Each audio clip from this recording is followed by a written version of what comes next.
Okay, so we have the main event, which is Cannonier versus Kelvin Gastelum. So, Cannonier, he has a 2-inch height advantage and a 6-inch reach advantage. So, quite a sizable reach advantage. Kelvin, obviously a bit undersized for 185, yeah, that's it. But, generally does give up those type of advantages in reach and height. So yeah, it is what it is. Kelvin Gastelum 1-4 in his last 5. It's got to be said, on a bit of a slump for sure. Definitely confidence wouldn't be skyrocketing at the moment. And both these guys are coming off a loss, so I can't remember the last time a main event had both fighters coming off a loss. I can't remember a time where that was the case, but if someone could stat dig that up for me, then that'd be awesome. But it's just something that crossed my mind just then. So breaking down the striking of these two. So for Kelvin Gastelum, we know him. We know his style. He's been in the UFC for a while now. He's a southpaw. He likes to be on the front foot. Press the issue. I think he's most effective when he's countering instead of leading. When he's countering, he's got very fast hands. He's got good counters. He's got that very nice slip 1-2. The punch that he knocked out, or the combination he knocked out Michael Bisping with. I think his slip 1-2 or his just, pull 1-2 is his most effective weapon. He's got very fast hands for the middleweight division.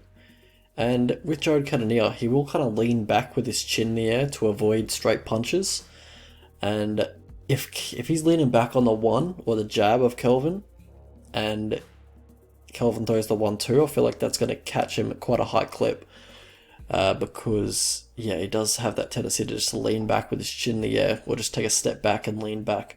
So it is quite exploitable and that kind of stuff. But Cannonier, he's got that Muay Thai foundation. He's got very nice low leg kicks, which could be a good weapon for him here, as Kelvin is a southpaw, and Cannonier came in as a southpaw in the Whittaker fight for some reason. Normally comes in as orthodox. For one reason or another, he came in as a southpaw in the Whittaker fight, which was peculiar, to say the least, because that opens up the high kicks and the body kicks of Whittaker. So that was a very peculiar decision for him to make, but it is what it is, and all that kind of stuff. And it also took away the low calf kicks, which is like 90% of his offense. Well, I'm exaggerating, but it's a good chunk of his offense. But yeah, Kelvin Gastelum, he doesn't check leg kicks. So yeah, that's why I said it could be a good weapon for Cannonier. And also, Kelvin Gastelum keeps his lead hand low, basically at all times. Just kind of drops it after popping out the jab, but then just keeps it by his hips pretty much the whole time. And I feel like even if Cannonier comes in as an orthodox fighter, I feel like that stiff jab, which would generally be negated theoretically in southpaw versus orthodox, because Kelvin can parry it with his lead hand. I feel like that stiff jab could be open for Cannonier because Kelvin, hangs that lead hand so low. And as I said before, for Kelvin Gastelum, he's much more effective when he's countering. When he's leading, he does telegraph a lot of his offense and he gets very repetitive. He generally uses the same striking entry every time when he wants to throw his left hand or when he's trying to throw his left hand. It's generally just the same entry every time, and the opponents get the read of it and then act accordingly from there. But also, he does drop his level or take a huge step in with his lead leg when he's at kickboxing range and he wants to commit to a combination with his boxing. He does, lower his level and kind of alerts the opponent that he's about to load up for the straight left. In regards to the grappling for this one, Cannonier generally likes to just keep it on the feet, try and stuff takedowns. Doesn't really shoot any himself. So for Cannonier, he will just completely commit to the sprawl, when he does just sprawl out on the double leg, completely commits to it. So if you chain wrestle him, it's pretty easy to get him down, but he just goes super hard on the sprawl. But if you, latch onto a single leg, or you catch the whizzer and just hold on to it, get in the clinch, and you can work clinch takedowns, then you should be able to get him down. But Cannonier, he does have decent get-ups on the fence. He's quite hard to hold down near the fence. Not so much in the open. If you get him down in the open, he seems pretty lost off his back, and he will give his back a lot of the time in a scramble. he gives it a lot. He gives his back up a lot. And for Kelvin Gastelum, his go-to takedown, I'd probably say, would be the body lock or the wrestling ride, and then looking for mat returns from there. So, giving your back isn't the greatest thing against a guy that wants to grab that body lock and just control you from that position. So it is something that Gastelum could take advantage of here. How these guys win fights. So for Cannonier, he's physically strong and he has good get-ups near the fence. For Kelvin Gastelum, he's got a granite chin, good cardio, good get-ups. How these guys lose fights. But for Kelvin Gastelum, he has subpar takedown defense, and for Cannonier, I'd say he has poor takedown defense. I'd say it's significantly worse than Gastelum's. Also for Cannonier, low volume, doesn't really wow you with volume on the feet.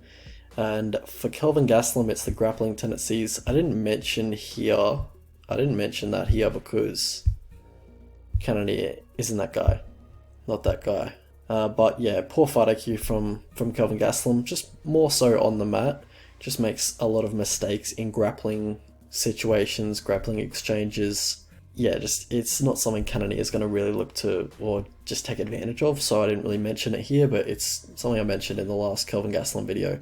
Also, perceived lack of discipline, from my opinion, for Kelvin Gastelum, because, how bad does he want it?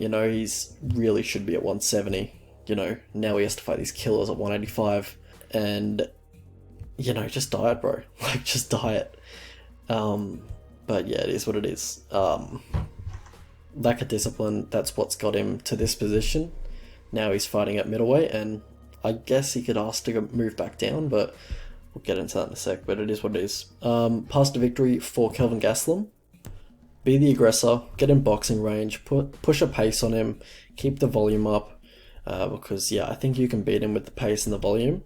Also, a lot of jabs. When he's in southpaw, unless he's kicking your lead leg up like crazy, pop the jab out, volume on the jab, because whenever you hit Cannonier, he does a little reset.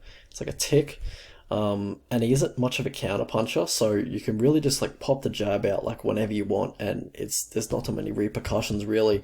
Obviously, you got to watch out for the strikes coming back, but it's just not he's not much of a counter puncher really. I didn't see him counter too many times. And yeah, that one too that we talked about before, the tendency of Cannonier to lean back.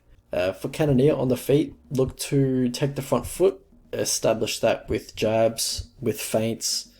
Use that jab, establish that 6-inch reach advantage that you have, and try and get him to fight at your range and on your terms.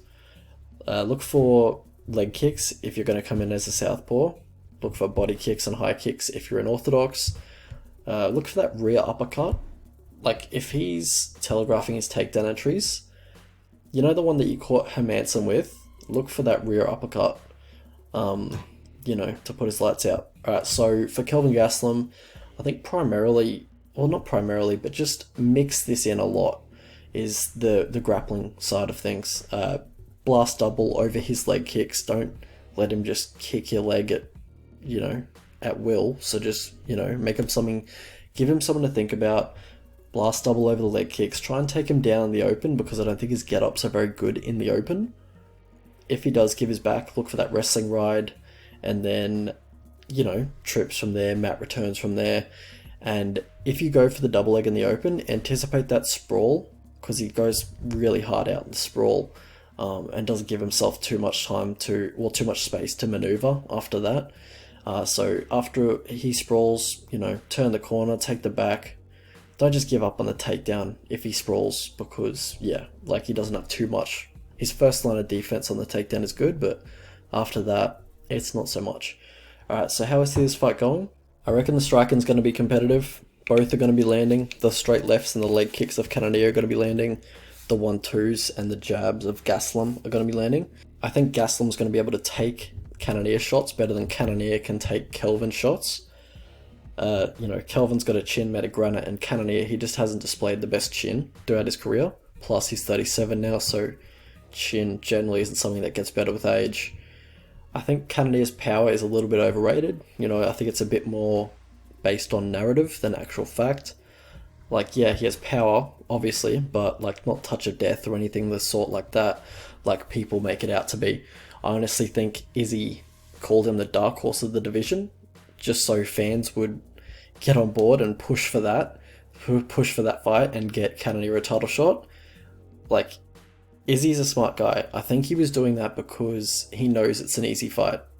Like, like Izzy would smash Cannonier, and I'm pretty sure he's trying to do the same thing with Darren Till at the moment, calling Darren Till the dark horse of the division and saying that fight needs to happen. I think Izzy knows what he's doing and he wants to face these guys. Like, he knows he can beat them, and he just doesn't want to face any wrestlers. Like, it's just stylistically a much easier fight for him, instead of like facing a wrestler. So pretty sure that's what Izzy's up to with that. But yeah, Cannonier dropping Hermanson doesn't really prove that much to me. Jack Hermanson gets dropped a lot, and especially early on in fights, he gets dropped a lot. He just covered up, kinda. It wasn't really a one punch or anything. It was, yeah, it was what it was. Finished Anderson Silva, who was absolutely washed at the time, and yeah, it was like a weird leg break as well. He didn't really do anything. Finished David Branch, who's just a certified flake, and yeah, it's just not that impressive on paper, like when you read it back. Like, I get he came down all the way from heavyweight, but there was no reason for him to be at heavyweight. Like, with the frame that he has, it's just, there's no reason for him to be a heavyweight there. But yeah, he's got a nice stiff jab, he's got nice leg kicks, but that's about it really. Like, Kelvin doesn't have the deepest striking bag himself, but at least he mixes in other disciplines like wrestling, stuff like that, which he has been mixing in a lot more recently, and I think that would be smart to do here because Cannonier, he just has terrible takedown defense. Pretty good get-ups on the fence, but, if you get him down in the middle of the octagon, he looks pretty lost, honestly, and I'm not expecting Kelvin to just like Khabib him on top or anything like that. I just think it's another weapon that Kelvin can mix in, whereas Jared can't, and Jared just doesn't really have anything else to rely on. If the leg kicks and the power strikes aren't being effective, then, like, that's it. He doesn't have a plan B. He doesn't go to wrestling. He doesn't, start doing other shit. Like, that's it. Like, that's his game. And if that's not working, he loses. Kelvin also has incredible cardio, which you wouldn't expect by looking at him. Very soft body, but yeah, he's got good cardio, and he actually has experience in the championship rounds and understands the pacing of a 5-round fight. And I know he hasn't looked great lately, but look who he's faced. Like, he's faced killers like Adesanya, Whitaker, Hermanson, and Till to a lesser degree, but all still top 5 guys. They're like they're the top guys in the division. You're gonna lose to those guys a lot of the time. So yeah, I would prefer Kelvin Gastelum, win or lose this one. I'd like to see him take a year off, get his body right for welterweight. He's just too undersized for this weight class, and I think with all these short notice fights that he's taking, surely Dana will let him have another go at making welterweight for sure. Got to. Like, how many short notice replacement fights has he taken recently? Like, he's doing a lot of favours for the organisation, so I would be shocked if they said no to his request if he wanted to go back to 170, but, there's the question. It's like, how bad does he want it? Does he want to go back to welterweight? Where I feel like he would have an easier time climbing the ranks, but, actually welterweight, when you think about it, just a bunch of killers there too. So yeah, but it is what it is. It's a rock and a hard place, but he would be, he wouldn't be undersized at 170, so that's where I probably think I would go if I was his manager. I'd probably tell him to go there, but, it is what it is. He's doing okay enough at middleweight, so, what's he ranked? 9? What is that? 9, 8? I can't read it, but, he's doing pretty well, I guess. Alright, so if you guys could like the video, that'd be awesome. Fair bit of work is put into these, especially for the main event and stuff like that. Helps the channel get pushed, helps the algorithm out quite a bit. So which one of Robert Whitaker's sons do I think wins? I'm going to go with Kelvin by TKO in round 4. I think it's going to be a dogfight. I reckon it's going to be back and forth, but Kelvin, just by way of attrition, finishes him just by mixing it up as well. And I think, yeah, finishes him round 4 or 5, maybe even round 3. So yeah, I think Kelvin wins. like Kelvin at plus money, you know, which is what he's at the moment. He was a huge underdog, you know, just before. It was like $2.70 or plus 170, so that was nice, but you know, still, I think there's a bit of value on Kelvin Gastelum. I do pick him to win here. You know, I kind of get the Cannonier money line. When he was like $1.40 or minus 250 or whatever that is, like he's just never gonna represent that money line against Gastelum. Like maybe if he gets the leg kicks going early or KOs Gastelum, which is unlikely. I don't see that happening, but you know, he's never gonna dominate Gastelum if it stays standing. Like he's just not that guy that's just gonna really put it on you, and just really look totally dominant. Like he's not gonna do that to Kelvin Gastelum.